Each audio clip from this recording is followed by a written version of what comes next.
It's Friday night and we got 3 games to enjoy. Let's get right to it. My name is Andrea Sachenko and you're watching the KHL update.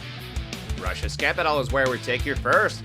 Kunlun Red Star visits Spartak looking to build on their 3-0 success in mid-October. We pick it up from the second. The red and white gained the zone in the last minute. Alexander Brintsev has a go from the point and Ilya Telaluev tips it past Jeremy Smith to open up the scoring. But the Dragons essentially clinched the W with 3 unanswered goals in a span of less than 7 minutes. Jason Frem ties it up shortly after the intermission. A few minutes later, Tyler Wong chucks it to the hash marks and Ty Schultz scores his first of the season to give Red Star a 2-1 lead. And right after that, Captain Brandon Eve scores his 10th of the year, improving his point streak to 7 games, and that gives Kunlun some security. It's a lead they're not gonna give up. Spartak lose their 4th in a row as the Dragons take it 3-1 on the road.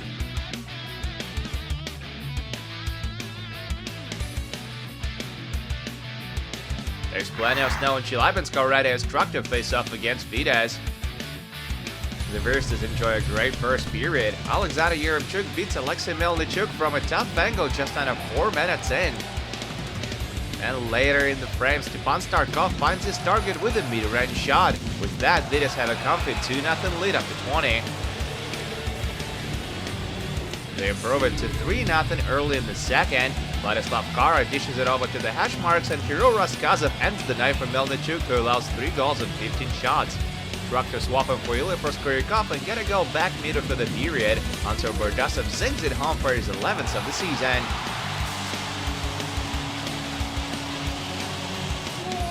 We're not even a minute into the third now, and Vitesse restore the 3-goal lead. Awful play by Proskorykov, pass in front of Vladimir Galuzin makes it 4-1.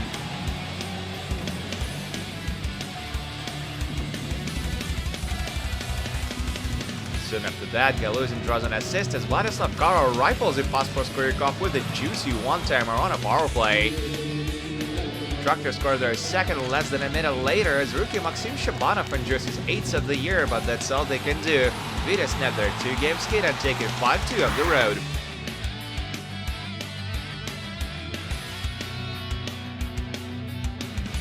Last game on the list takes place in Chernipovets. Sochi challenge Severstal. It's a barn burner. Early in the first, Kirill Filipenko sends Yuri Platonov in on a B-way. Braden Gormley gives him a push, and the ref not only gives a penalty shot, but Gormley gets 5 in a game for that. Platonov skates in on the ensuing penalty shot and tries to beat Mikhail Berdin low, no dice. Severstal break the ice only in the dying seconds of the period. Robin Press converts on a power play to give the host a 1-0 lead. The Leopards tied up early in the second. Mitrz Zavgorodny shoots from the circle. Vladislav Podnipolsky seems to have it, but it ends up over the line. And a few minutes later, Nikita Feoktistov scores his 5th of the season on a power play. Podnipolsky allows 2 goals and 3 shots and gets the hook. Sochi build on their lead later in the period as Yuri Alexandrov beats Dmitry Shugayev for his 1st of the season. Sochi headed to the third with a 3-1 lead.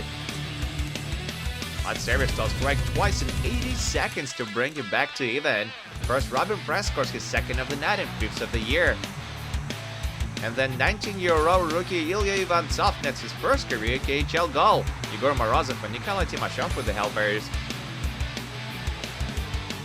With just over a minute remaining to play in the first, Captain Dmitry Morozov takes matters into his own hands, drives to the net and beats Berdin 5-hole to give Severstal a late lead.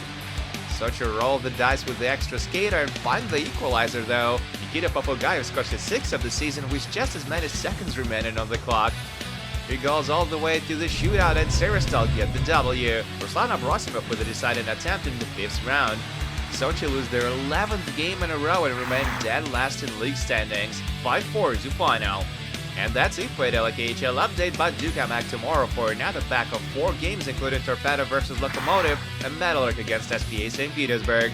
My name is Andrea Sachenko, thank you guys so much for watching, and don't forget to check back with us this Saturday.